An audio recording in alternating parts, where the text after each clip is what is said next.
दोस्तों, शिव पुराण की कथा को ध्यान से सुनना चाहिए दोस्तों। इसको सुनने से सारे पाप नष्ट हो जाते हैं। और एक चीज़ का विशेष ध्यान रखना चाहिए कि कथा को पूरी सुनना चाहिए। आधी कथा सुनने से आपको कोई भी पाप लग सकता है दोस्तों। शिव पुराण की कथा के क्रम में आपको मैं आज एक कथा सुनाता हूँ कि किस तरह बहेलिये के ऊपर श्री शिव जी ने कृपा की। दोस्तों, एक गांव में एक बहेलिया रहता था और उसकी पत्नी रहती थी। उनके कोई संतान नहीं थी, वो काफ़ी परेशान थे।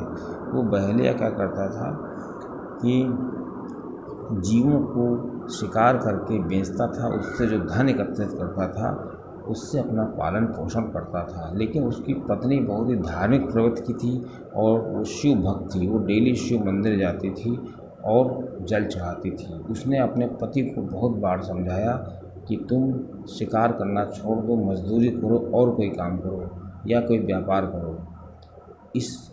इस तरह जीवों को मारना पाप है। और जिस तरह हम अपने घरों में कबूतरों को बंद कर देते हैं, ये अच्छी बात नहीं है, क्योंकि जो कबूतर होते हैं वो श्री शिव जी के बहुत ही प्रिय होते हैं और हम उनको बंद कर देते हैं, बेच देते हैं, उसके बाद उनको मार दिया जाता है। लेकिन पत्नी की सलाह पर बहेलिये पर कोई असर नहीं हुआ। वो अपना क्रम जारी रखा और वो किसी की बात को मारने के लिए तैयार ही नहीं था। इधर बहेलिये की पत्नी बहुत परेशान थी, लेकिन वो क्या करती, वो अपने पति के आगे लाचार थी। दोस्तों, उसकी लाचार हालत देखकर एक बार एक ब्राह्मण और एक ब्राह्मणी अपना भेष बदल करके गांव में आए और उसके दरवाजे को खटखटाया। जब बहेलिये की पत्नी बाहर निकली तो उसने पूछा, आप कौन हैं? उस ब्राह्मण ने अपना परिचय दिया, कहा मैं इस गांव में शिव कथा सुनाने के लिए आया हूं और उसका निमंत्रण देने के लिए आया हूं।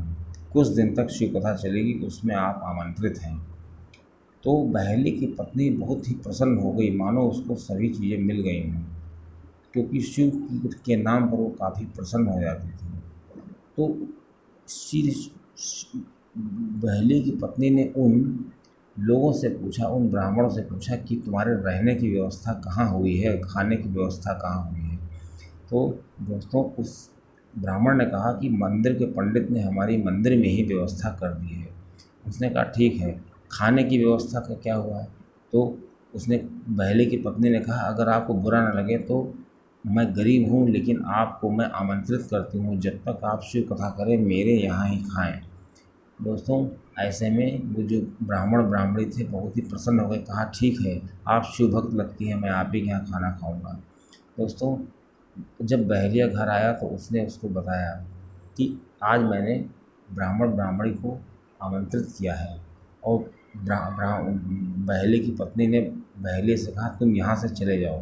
दोस्तों, इधर ब्राह्मण ब्राह्मणी जब खाने के लिए आए, खाना तैयार था, वो हाथ वाथ धो चुके थे, मंत्र पढ़ ही रहे थे कि उनको सामने दिखा कि 2 कबूतर और कुछ पक्षी पिंजड़े में बंद हैं और काफ़ी वो तड़प रहे हैं। दोस्तों, तुरंत ब्राह्मण और ब्राह्मणी उठ गए। उसने कहा, इतना घोर अपराध, तुमने बहुत बड़ा अपराध किया है, मैं तुम्हारे यहाँ खाना नहीं खा सकता, क्योंकि तुमको मालूम है कबूतर और कितना श्री शिव जी को प्रिय है और श्री शिव जी ने उनको अमर कर दिया है और तुम इसको कैद करके रखे हो, मैं तुम्हारे यहाँ कदापि खाना नहीं खा सकता हूँ। ऐसे में बहेलिये की पत्नी ने सारी व्यथा बताई और उसने अपनी असमर्थता बताई कि मेरा पति मेरा कहना नहीं मानता है और मैं आपसे वादा करती हूँ कि मैं सारे पक्षियों को उड़ा दूंगी अभी। दोस्तों, बहेलिये की पत्नी ने जितने बहेलिये ने पशु इकट्ठा किए थे, पक्षी इकट्ठा किए थे, सभी को उड़ा दिया। जब ऐसा देखा तो ब्राह्मण शांत हुआ और उसने खाना खाया।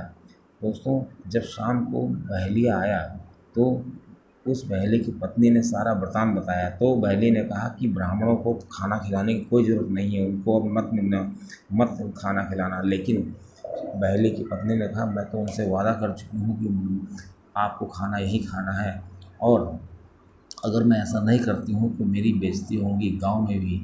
तो बहेली की पत्नी ने बहेली पर दबाव डाला कि जब ब्राह्मण ब्राह्मणी जब तक इस गांव में रहें तब तक तुम शिकार नहीं करोगे, और जब वो आए खाना खाने तो तुम यहाँ से चले जाओगे।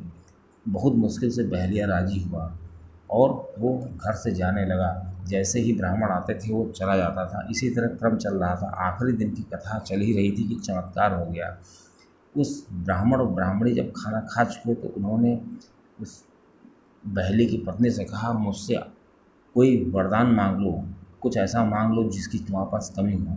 तो बहेली की पत्नी ने कहा कि मुझे बस संतान चाहिए, मेरे पास कोई संतान नहीं है।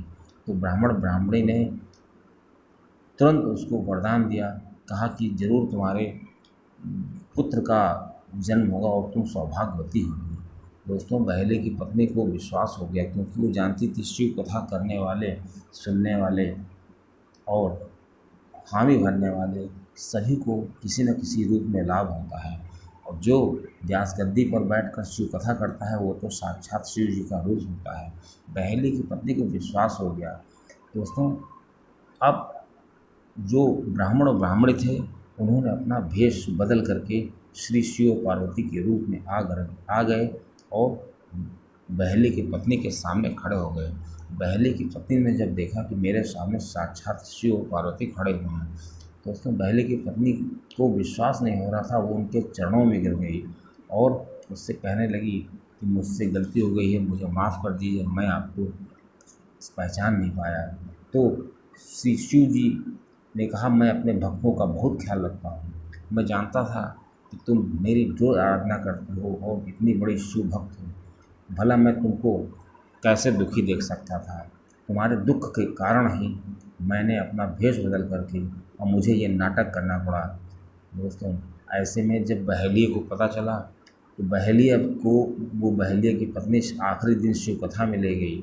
और दोस्तों, जब शिव कथा में ले गई तो उसने जब देखा कि कबूतरों की श्री शिव जी इतनी इज्जत करते हैं और उनको अमर कर दिया है, दोस्तों बहेलिया का मन बदल गया और उसको बहुत प्रायश्चित हुआ अपने करे पर। उसने तुरंत अपना बहेलिया का काम छोड़ दिया और दोस्तों उसकी पत्नी ने सलाह दी कि तुम कोई मज़दूरी क्यों नहीं कर लेते हो। दोस्तों, बहेलिया मज़दूरी करने लगा। धीरे धीरे बहेलिया को नए व्यापार का भी पता चला और वो व्यापार करने लगा। धीरे धीरे बहेलिया बहुत ही अमीर हो गया, धनी हो गया और शिव कृपा उसको प्राप्त हो गई। श्री शिव जी की वजह से उसका जो मन बदल गया। उसने देखा सुना कि जब शिव कथा में कबूतरों को श्री शिव जी ने इतनी इज्जत दी है, उनको अमर कर दिया है, मैंने तो बहुत अपराध किए हैं, मैंने तो इतने कबूतरों को मारा है, काश मेरा प्रायश्चित हो जाए। दोस्तों, उसकी पत्नी ने समझाया कि तुम मेहनत से पैसा कमाओ और प्रायश्चित करो और श्री शिव जी की भक्ति करो, तुम्हारा सारा पाप नष्ट हो जाएगा। तुमने जो किया है उसको भूल जाओ और दोबारा कभी वो गलती करने की कोशिश मत करना। दोस्तों, इस तरह श्री शिव जी ने बहेलिया का कल्याण किया। दोस्तों, ये शिव जी की छोटी सी कथा है। इससे हमको ये पता चलता है कि श्री शिव जी अपने भक्तों का बहुत ख्याल रखते हैं। अगर उनकी कोई सच्चे मन से आराधना करता है तो उसकी सभी मनोकामनाएं पूरी करते हैं। बस ज़रूरत है सच्चे मन की। दोस्तों, श्री शिव जी तो केवल एक लोटा जल के ही प्यासे हैं। अगर कोई सच्चे मन से एक लोटा जल और बेलपत्र उनको अर्पित करता है तो श्री शिव जी अपने भक्तों की सभी मनोकामनाएं पूरी करते हैं।